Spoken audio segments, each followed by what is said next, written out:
the job numbers came out. The job numbers came out. And what's interesting, I mean, on the surface level, I'll just show the audience here. On the surface level, pretty good. You could say you got job report below past expectations, 916,000 jobs created in March. That would be the job growth was well ahead of Dow Jones estimates for 675,000 jobs. Gains were strongest in leisure and hospitality, while construction soared by 110,000 jobs. Revisions also added 156,000 from January and February. If you look a little further into the numbers, basically it was because a lot of these communities are, quote, opening up.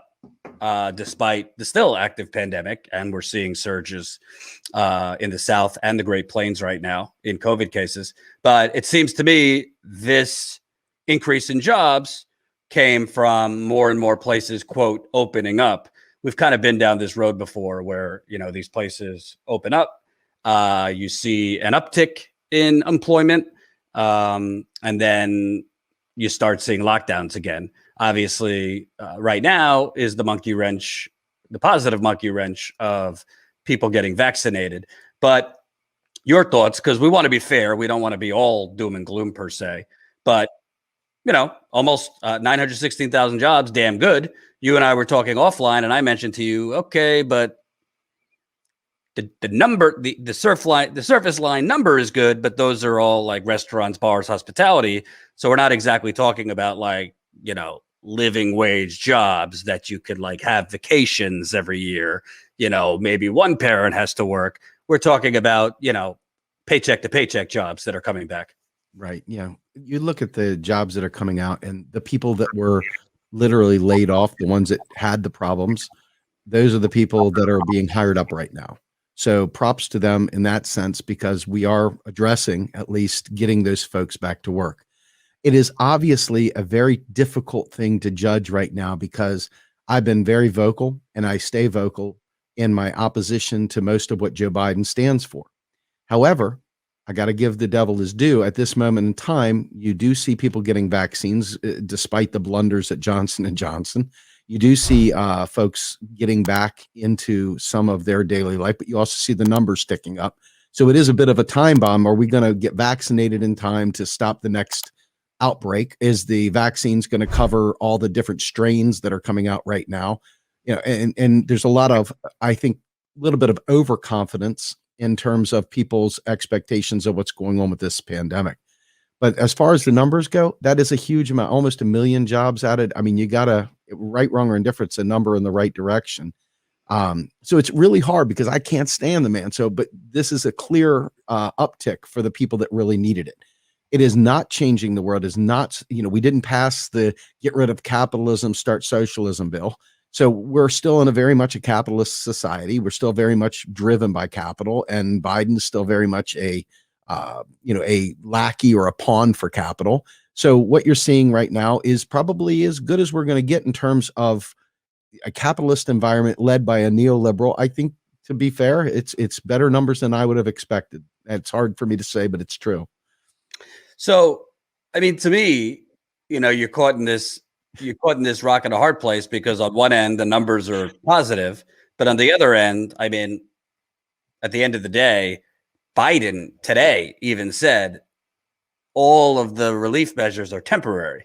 Yes. So essentially, this increase, where you're getting almost 1 million jobs, is just bringing us back to kind of the pre-pandemic status quo, which Biden, the Democratic Party, and of course the Republican Party, they prop up as somehow this is a strong economy, or in Trump's economy, that was strong. But in reality, it is just the bulk of it was paycheck to paycheck workers. It's still there. These jobs that are coming back are not necessarily like vibrant, strong jobs. I just want to play this clip. This is from Biden today, because it will show you he's basically admitting that these are temporary jobs. Let me play this. We also have progress on jobs and progress on vaccinations. But in the face of this great news, I need also to make this clear and direct statement to the American people. The progress we've worked so hard to achieve can be reversed. On the economic front, the benefits and the impact of the American Rescue Plan are temporary by design. It is a rescue plan. But as we get the economy back on its feet, we need to do the hard work of building back better for good, for not just for a while, but for good. Not just the short term, but for good. That's why I proposed the American Jobs Plan on Wednesday in Pittsburgh. It's an 8-year program that invites, and let me put it another way. The poor guy. I'm sorry. Shouldn't be laughing, should I? Besides the verbal, his verbal gifts, he just said it. Temporary by design. Yeah. Let me jump. I want to jump all over this because it says a lot. I just want to say it says a lot. He's basically admitting this is a temporary Band-Aid and does nothing structurally. Right. What he's doing, and let's be clear what he's doing here, okay? He's not doing anything wrong here. What he's actually doing is setting the stage for his job plan, right? He's trying to say, hey, don't get cocky about these gains here with these temporary jobs and this, that, and the other. He's saying, I got a big job plan coming out and I got to sell it. And the only way to sell that is to make you realize that, hell awaits. And the Republicans have all lined up in typical theatrical format saying they're going to oppose this bill, soup to nuts. And, to be fair, again, so hard. Some of the stuff that he's putting out there is actually pretty smart, but it's way, way, way, way small compared to like what the Green New Deal was going to put forward and toward what this Thrive Act that Congress is going to be putting out later would do. And when you look at what he's putting out there right now, he's telling you point blank, this is part one of a 2-part deal. And it's so hard. There's some substance here, right? It's not all vapor, even though he can't articulate it to save his life. The fact is that, by investing heavily into, roadways, bridges and stuff like that, you're really, truly putting a bunch of blue collar folks that had previously been pinched. You're putting a lot of blue collar folks back to work or to meaningful jobs. And the states desperately need that. Our infrastructure is rated D across the board. We got tons of bridges. You put your life in your own hands. So the jobs he's trying to pine for are good jobs, good blue collar jobs, especially if you're a blue collar worker, you'll love this work. The problem here is that it's nowhere near enough. It's no job guarantee. It's more trying to bring capitalism to the forefront once again. There is nothing substantive here in terms of structural change whatsoever. I got to say, though, that if you're going to live in a capitalist environment, which is exactly what he's pushing, these plans here, he does start to take into consideration home care. There are people that are currently literally not having work that there's no money for that will suddenly have work. The care workers that help with the old age home folks and the people at home health care. So it's so challenging because it's definitely not transformative. It's just making the current system have some fuel to keep going.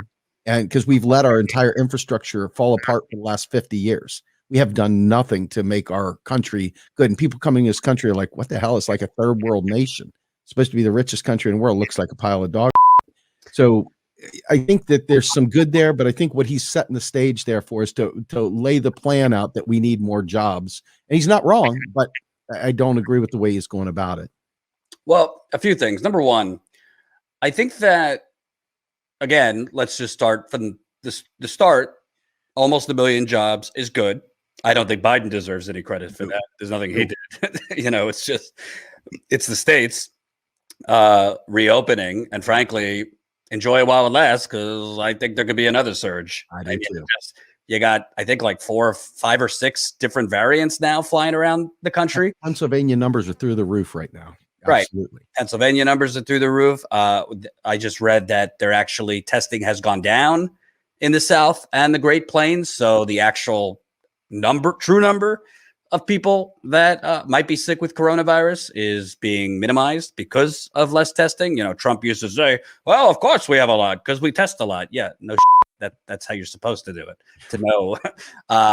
To me, there's a psychological aspect to this because he's trying to pivot towards something that's, very popular, infrastructure, which they've been talking about for 30 years. It's always infrastructure week. But I don't hear a word. The Intercept did a piece. Oh, Chuck Schumer might try to add the $15 minimum wage back in through the reconciliation bill for this infrastructure package. But to me, it's more theatrics. They're going to try. They're going to try. They're going to try. There's nothing stopping them from doing it right this minute. There's nothing stopping them. If the COVID relief bill was the urgent priority, I think it was an urgent priority. So for argument's sake, you wanted to say, Steve, let's do minimum wage separate. All right, well, the COVID relief bill passed, so wouldn't the minimum wage, if that was an actual priority, be the next step? But I don't hear Biden talking about it, aside from an article with the Intercept and, some chatters.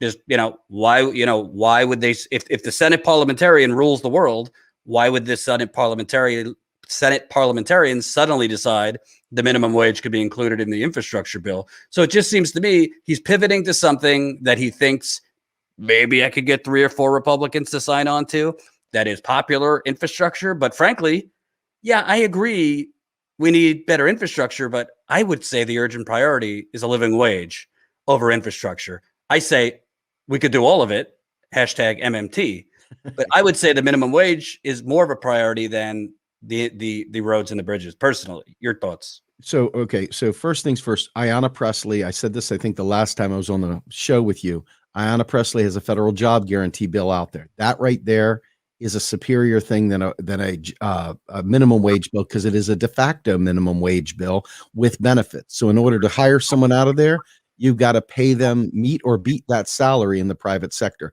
So that brings everything up. That's the real game. That's actually truly transformative. Okay.